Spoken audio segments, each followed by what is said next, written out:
Assalamualaikum warahmatullahi wabarakatuh. Perkenalkan, nama saya Mukhlis Sultan Nasrullah dari mahasiswa Prodi jurusan Sistem Informasi Geografis angkatan 2023. Di sini saya akan menjelaskan tentang pembuatan aplikasi GIS sederhana menggunakan Map WinGIS.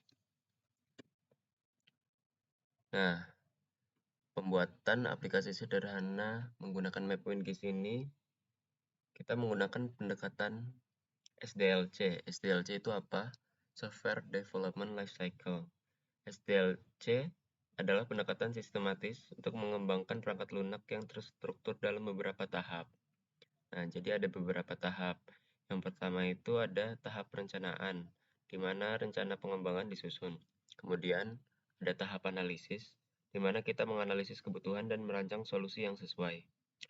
Selanjutnya ada tahap desain, melibatkan pembuatan blueprints perangkat lunak yang akan dibuat.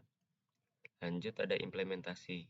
Pada tahap ini, kode perangkat lunak itu yang kita buat. Jadi kita pas kita ngetik kode buat perangkat lunaknya itu masuk ke tahap implementasi. Lalu ada tahap pengujian, di mana perangkat lunak diuji untuk memastikan kinerjanya sesuai dengan yang diharapkan. Dan yang terakhir ada tahap pemeliharaan, yaitu melibatkan pemeliharaan dan perbaikan perangkat lunak setelah dirilis. Oke, lanjut kita akan bahas bagaimana Map WinGIS ActiveX Control ini dapat dimanfaatkan dalam penyusunan sistem informasi geospasial. Map WinGIS adalah kontrol ActiveX yang dapat digunakan untuk menambahkan fungsionalitas peta interaktif ke dalam aplikasi Windows. Ini memungkinkan kita untuk menampilkan, menavigasi, dan menganalisis data geografis. Dengan menggunakan Map WinGIS, kita dapat dengan mudah menambahkan peta interaktif ke dalam aplikasi GIS. Ini memungkinkan kita untuk menampilkan peta, menambahkan lapisan data, dan melakukan analisis spasial langsung dari aplikasi. Map WinGIS menjadi fitur yang mempermudah kita untuk membangun aplikasi GIS yang kuat dan intuitif. Oke, kita langsung aja ke kode dari aplikasi sederhana GIS-nya.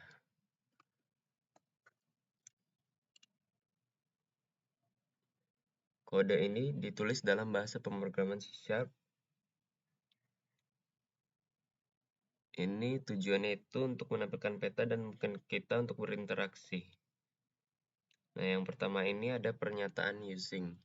Pernyataan using ini untuk mengimpor library yang menyediakan fungsi yang digunakan dalam program. Dalam hal ini, library tersebut meliputi sistem collection, komponen model, data, drawing, link, text, Windows Form, I/O, dan Map WinGIS. Nah, pada kode form main window ini, kita mendefinisikan kelas bernama form main window yang mewarisi dari kelas form yang disediakan oleh library sistem Windows Form. Jadi ini jendela utamanya dari Windows Form dari Visual Studio Code-nya. Terdapat beberapa variabel dideklarasikan di dalam kelas ini. Yang pertama ada strFpath, strFilePath. Ini dua-duanya untuk menyimpan path ke direktori yang berisi resource. Habis itu ada handle batas kecamatan. Ini digunakan untuk menyimpan handle untuk layer yang berisi data batas wilayah administratif. Langsung ada handle nama aset. Menyimpan handle untuk layer yang berisi data tentang aset pemerintahan kemungkinan termasuk nama dan lokasinya. Jadi ini untuk menyimpan handle kantor pemerintahan. Selanjutnya ada form pop-up, add point, buffer. Ini menyimpan referensi keinstansian dari form yang digunakan. Langsung ada public bool ini untuk menyimpan nilai boolean yang menunjukkan apakah aplikasi saat ini sedang memuat data. Terdapat beberapa event yang dimuat metode form1load.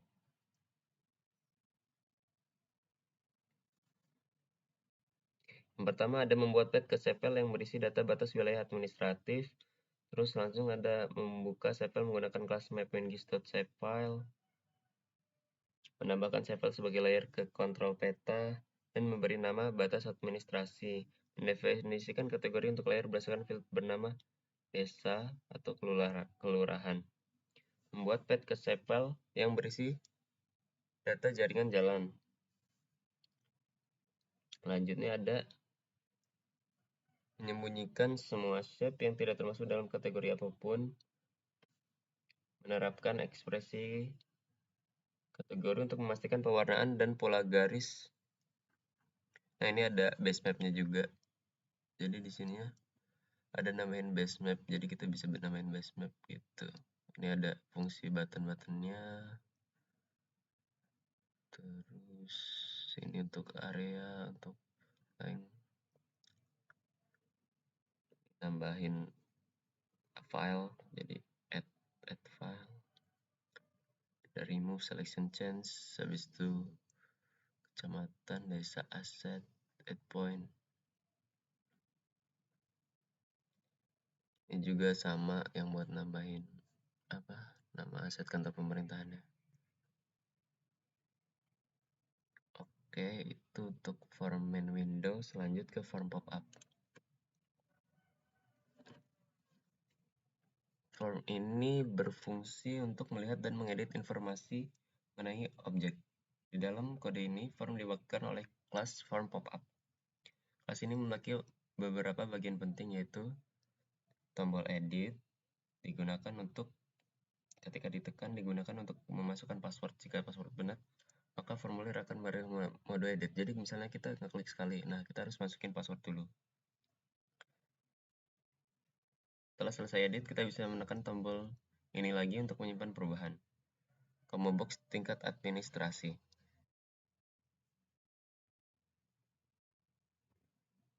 Ini boxnya. Lanjut ada text box nama aset. Selanjutnya ada tombol browse. Ini bisa mencari dan memasukkan foto objek. Terus ada tombol delete untuk berfungsi untuk menghapus objek yang terpilih. Langsung ada tombol cancel berfungsi untuk menutup formulir tanpa menyimpan perubahan. Oke, udah. Lanjut ke form add point.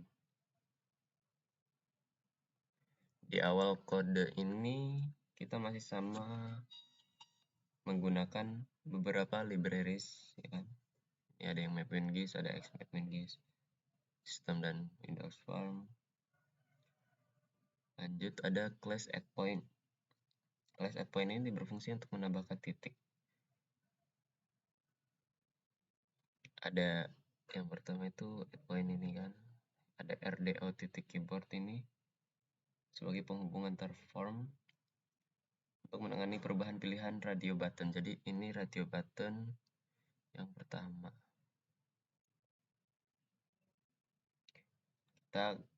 Kita bikin ini untuk memberitahu kita form utama untuk mengubah kursor peta menjadi tanda silang, dan textbox koordinat akan dinonaktifkan karena kita akan mengambil koordinat langsung dari klik di peta. Menambahkan foto dan menyimpan data. Terus ada browse lagi, ada tombol save untuk menyimpan. Nah, program ini tuh untuk menyimpan atau membuat titik baru dengan nilai koordinat yang diambil. Jadi kita masukin nilai koordinat, terus ntar kita bisa simpan titik koordinat itu ke dalam layer yang ada di peta. Kita bisa nambahin informasi di dalam layer itu, lalu memperbarui tampilan peta dan legenda. Kita juga bisa menyembunyikan form tambah titik dengan ini, form closing ini. Oke. Lanjut ke yang terakhir, form buffer. Nah, source code ini berfungsi untuk melakukan buffering pada data spasial. Buffering sendiri adalah proses untuk memperbesar suatu wilayah berdasarkan jarak tertentu dari batas wilayah tersebut.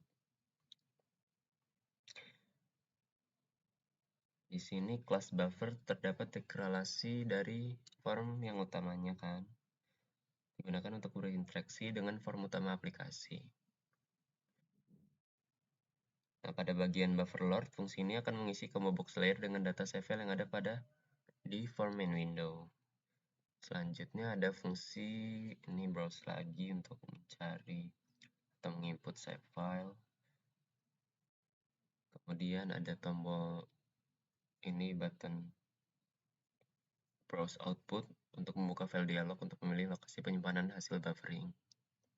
Lanjut, ada button OK digunakan untuk menjelaskan proses buffering. Ketika tombol ini diklik, maka sistem akan mengambil data input berupa save file yang dipilih, jarak buffering, jumlah segmen buffering, apakah hanya wilayah yang terpilih saja yang dibuffer, apakah hasil buffer akan digabungkan menjadi satu save file, dan apakah file output boleh ditimpa jika sudah ada.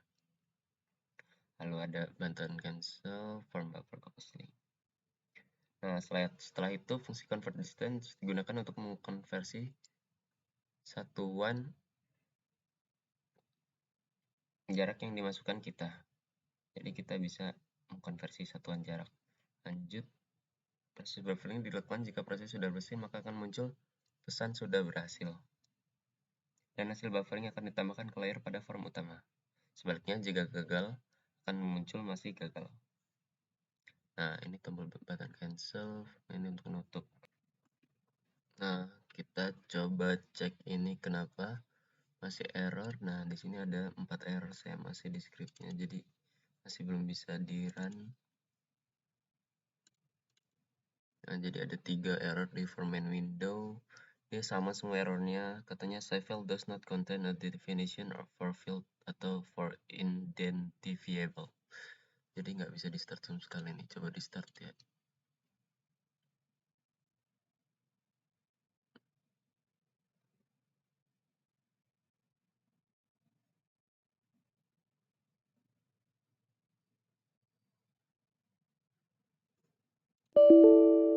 So today cannot start debug because the debug target is missing. Please boot the project or reset. Nah, ini juga nggak tahu kenapa. Mungkin karena assembly name-nya juga beda atau gimana. Tinggal ISO di start kan. Oke, udah. Ya, udah.